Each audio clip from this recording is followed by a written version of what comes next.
Hello, this is Monica with Owl Make It Crafts. Today I have a holiday card that I want to share with you.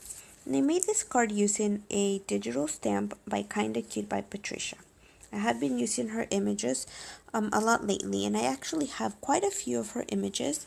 Mostly are the mermaids that she made from last May for mermaid or a mermaid challenge. But anyway, this card is I'm using this cute little image from hers that has this little ducky holding these gifts. And I thought that he will look really cute with a Santa hat. And I had this stamp set that had, tiny little images for different holidays and whatnot. So this little hat fit him perfectly.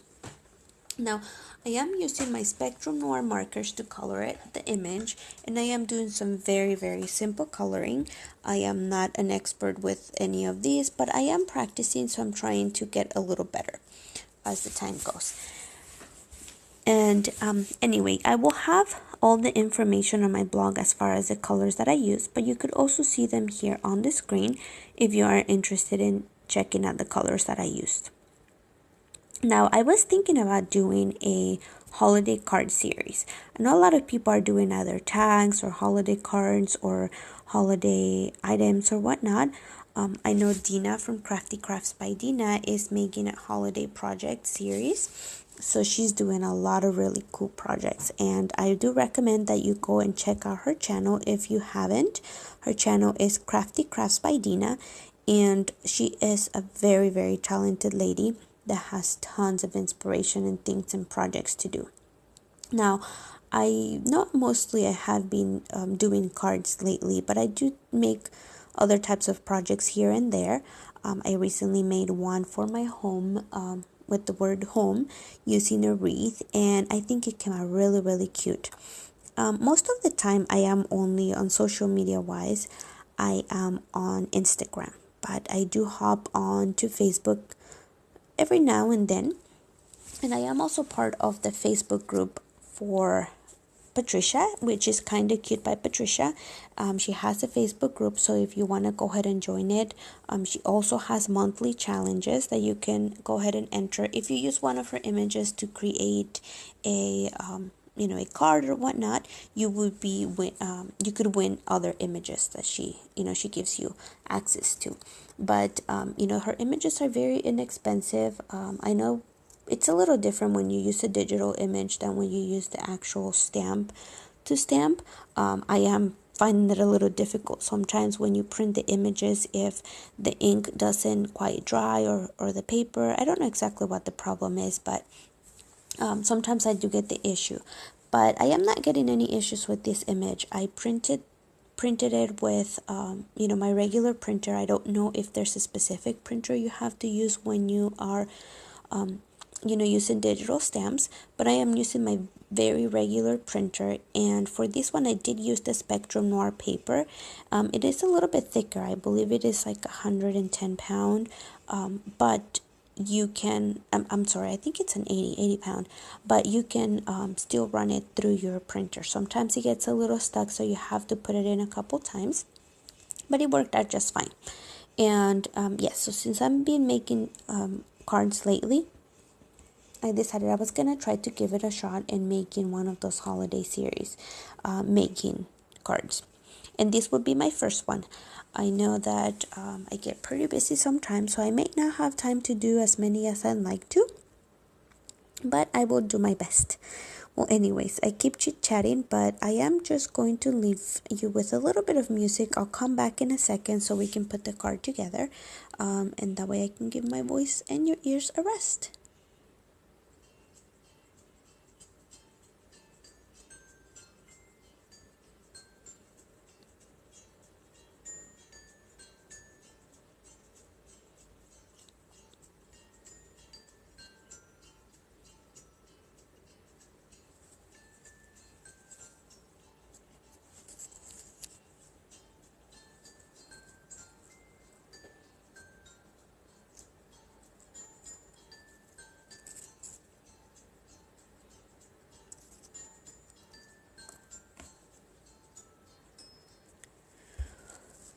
Now here you see that I have two images.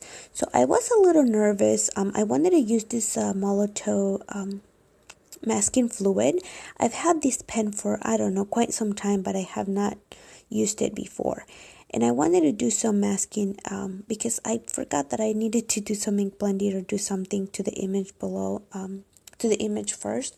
And since I didn't have the actual stamp for this to cut it out and, create a mask, I decided I was going to pull out this masking fluid and give it a go. Now, because I was a little nervous of ruining the image and I didn't know how it would work because the image was already colored, I went ahead and colored another image and decided at the end I decided to use that one and keep the other one for another project. So what I'm doing here, I'm just using some Distress Oxide ink to blend in some colors. So just kind of creating a little blue sky. And I guess it should have created a little snowy sky, but I'm just creating a blue sky. This is some Bristol Smooth paper cut to 4 1/4 by 5 1/2. And I'm just using those two colors. It was the Tumbled Glass and Stormy Sky. I'm just using it to give it a little bit of depth around it. I'm not doing it too dark, just using a very light hand. And I wanted to pop up the image to, kind of come out of the panel. So I had used some repositionable tape to keep it in place while I did the ink blending. And now I'm just blending it a little bit on the bottom so that way you don't see the white square underneath the image once I pop it up with the foam tape. So here was the moment where I was very nervous. I didn't know if this was going to work, if it was going to rip my paper or whatnot, but it turned out it came out perfect. It was good. So, you can go ahead and color your images first and then cover them with the masking fluid. Now, the most common way that I've seen this done is you mask the image first, do your ink blending, then you take it off, and then you go coloring. But doing it the other way around worked out just fine. And I thought it was so cool because, I've had this for the longest time.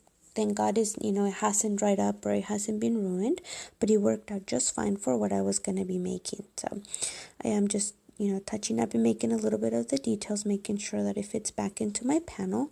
And then I started thinking that, okay, I kind of messed up a little bit on the grounding of the duck. If you can see there, it looks like he's just standing in a little puddle. But I'm also using some water here to kind of, spray a little bit and dab it so that way I can create the look of snow, I guess. I'm just kind of taking the ink, using a paper towel to dry it up. And that leaves a little bit of a mark.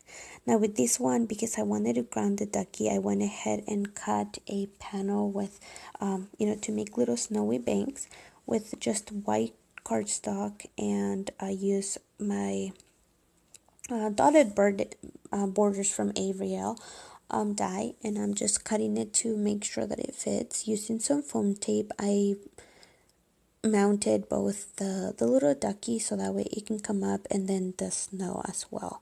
So I am just using the foam tape to put all around it, and then that way it can hold up the card. Now I don't know if I'll be mailing this card out or not, but that way if I do, it will be it will hold up through the mail just fine, and it won't get all squished up.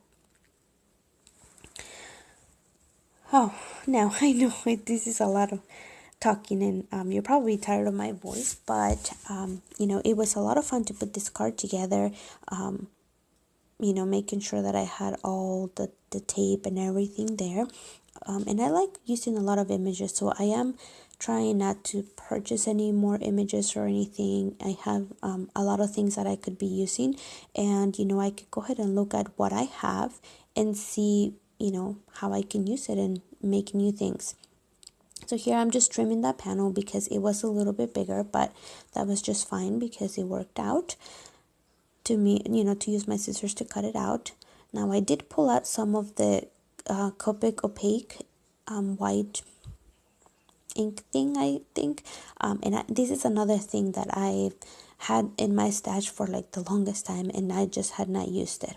So I diluted it with a little bit of water, and I just used a brush to sprinkle it onto the card. And I didn't do much, it was just a little bit of the Copic that I put in there, and just the very light blue sky, and that was all. Now for my sentiment, I went ahead and yes, I cut my stamp. And that's something that I kind of started using to try to make it work. This stamp set is from Hero Arts, and it's called Celebrate Every Day. So it has a lot of different celebration sentiments for holidays and whatnot. But because the sentiment was, together with the words, one over the other, I wanted to make it go straight, and I had to cut it up. I promise you, my stamps did not cry. They're fine. I know a lot of people get very nervous about doing it, but I've actually done it a few times, and the stamps are just fine. You can just put them back together how they were intended to be, and they're just perfectly fine. Now for my sentiment, I used the Simon Says stamp clear ink, embossing ink, and I used this Recollections embossing powder. I believe that one's called Opaque Sparkle. It is a very pretty light blue, and it has glittery in it, so it is very, very pretty in real life. I know in the video or the camera you can't really see it, but it also matched perfectly with the ink that I used to do the sky behind for the Distress Oxide. Now I'm using my ATG gun to put tons of tape so that way I can put my card together, and I'm just mounting my panel onto a regular A2 size card, and this is a side folding, but that is the rest of my card. I hope you enjoyed it. If you did, go ahead and give it a thumbs up. Go ahead and visit my blog for details on the colors and more information, and have a wonderful day. Bye.